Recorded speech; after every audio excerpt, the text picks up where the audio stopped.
as you were probably able to glean from my official review of Batman v Superman, I really thought that the movie was bad.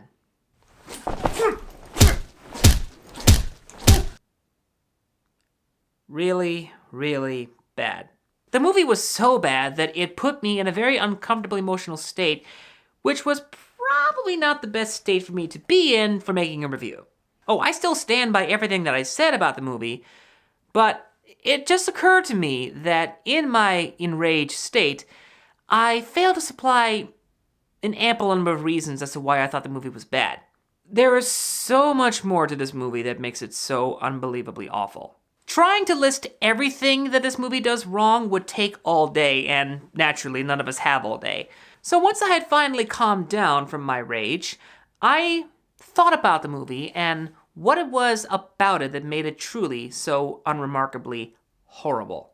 Ladies and gentlemen, I present to you, in no particular order, the top 5 reasons as to why Batman v Superman is a truly horrible film.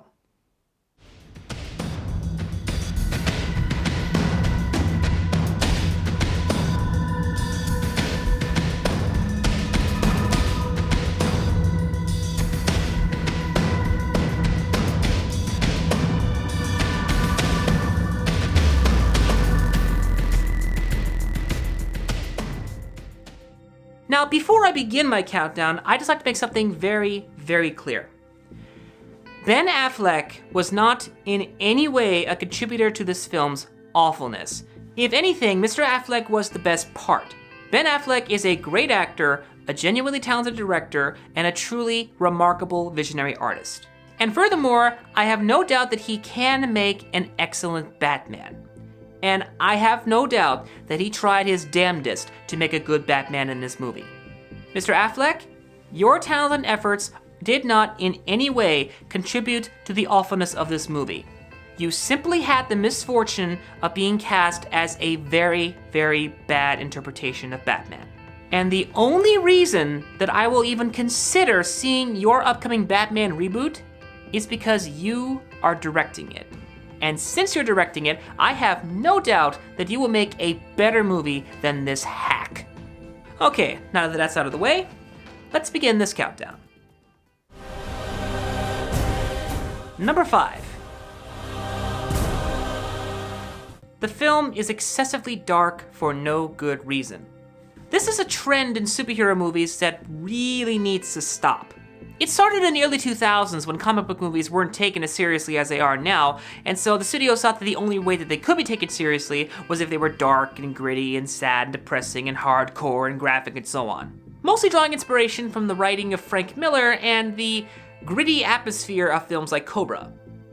Now, that's not to say that no one in the DC universe fits that kind of dark and gritty atmosphere. I mean, Batman seems to fit that perfectly. And I'm not saying that you couldn't have a dark take on a traditionally non-dark character. My point is, there are certain characters who fit in darker themes better than other characters.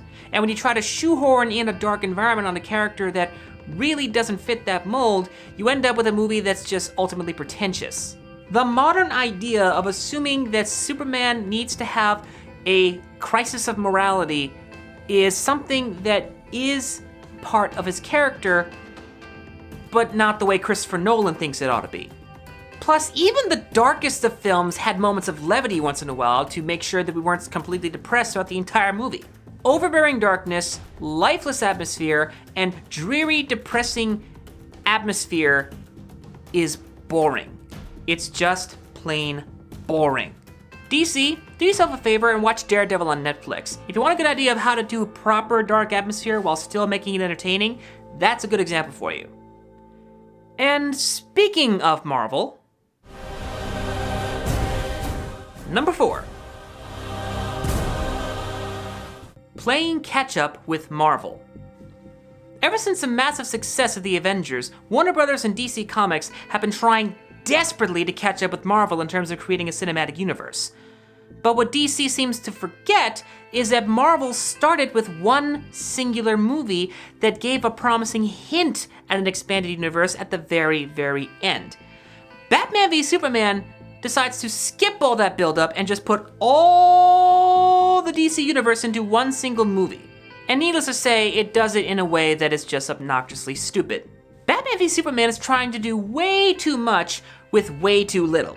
It's throwing all this stuff at you in the hopes that you will be interested enough to see what everything else is. Even hardcore comic book fans have to be annoyed with how overwhelming this movie is in terms of all the cameos and the promises of the movies that are yet to come. At least I would assume they are. Warner Brothers, you need to make a single good movie first and build it up from there. And no, that does not count. Number 3. The movie worships Batman and hates Superman. Batman and Superman are two sides of the same coin. They are both people who care about the world they live in, want to make it a better place, and want to punish those who try to destroy their world. They both follow a strong moral code. They both believe in the goodness of people. They may not always agree with each other philosophically, but they do agree with each other morally. And in almost every other iteration of these two characters in the same universe, they may not have always gotten along completely well, but they have always been the best of friends in one way or another. So we should not be excited at the prospect of them having to fight each other. We should be terrified about it. We should be worried about what might happen. We should be sad that they're being forced to fight each other. We should be rooting for them to learn the situation that they're in and not have to fight each other. We should be rooting for them to wake up and realize, wait, this isn't what we're all about. We need to do something different. We need to figure this out. We need to actually stop and talk. The movie does not treat it like that in any way. Instead, the movie treats it like this. I hate Superman because of a 1% chance he can kill us all, so I gotta kill him before he kills us. Sure, they throw in a last-minute attempt at trying to make us worry about the fight, but honestly, the way the movie has framed Batman and Superman in this universe, it's just not there. The movie worships Batman so much that it wants us to root for Batman to actually kill Superman. And that should not be the case. I should not be rooting for one superhero to kill another superhero for any reason. Let this show you just how unbelievably childish this movie's script truly is. And speaking of the script,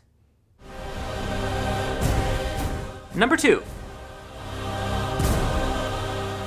The script is utterly stupid. Nothing in this movie makes any sense whatsoever.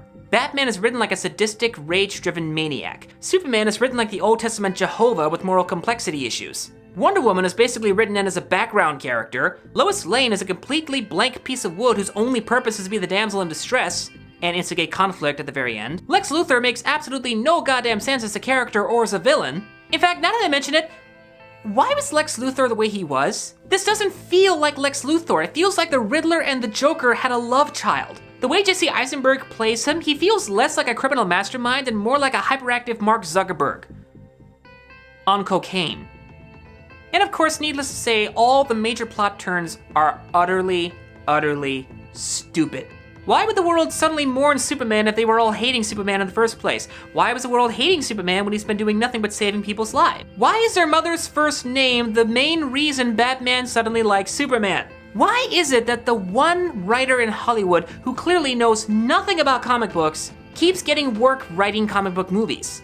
This is the same man who referred to the She-Hulk as nothing but a porn star that only the Hulk could Mr. Goyer, are you aware of just how much the She-Hulk is a strong feminist icon in the Marvel Universe? I don't think you do. I think you need to rethink your words, pal. Also, go back to writing school because you are clearly not cut out for your day job. And the number one reason why Batman v Superman is a truly awful film, Batman himself is a savage moron. Batman is one of the smartest, most rational, reasonable, logical characters of the DC universe. He does not, in any way, allow his own emotions and personal baggage to get in the way of his job. Batman in this movie does not have any of those intellectual properties. He's merely a savage gorilla who hates Superman for dumb reasons. Also, Batman would not be so quick to just judge a man based on these simple actions or the simple fact of what he could do. He would take a lot more time to consider it. In other words, Batman in this movie is portrayed like this. He has the power of a god who can destroy the entire world, so I gotta kill him first.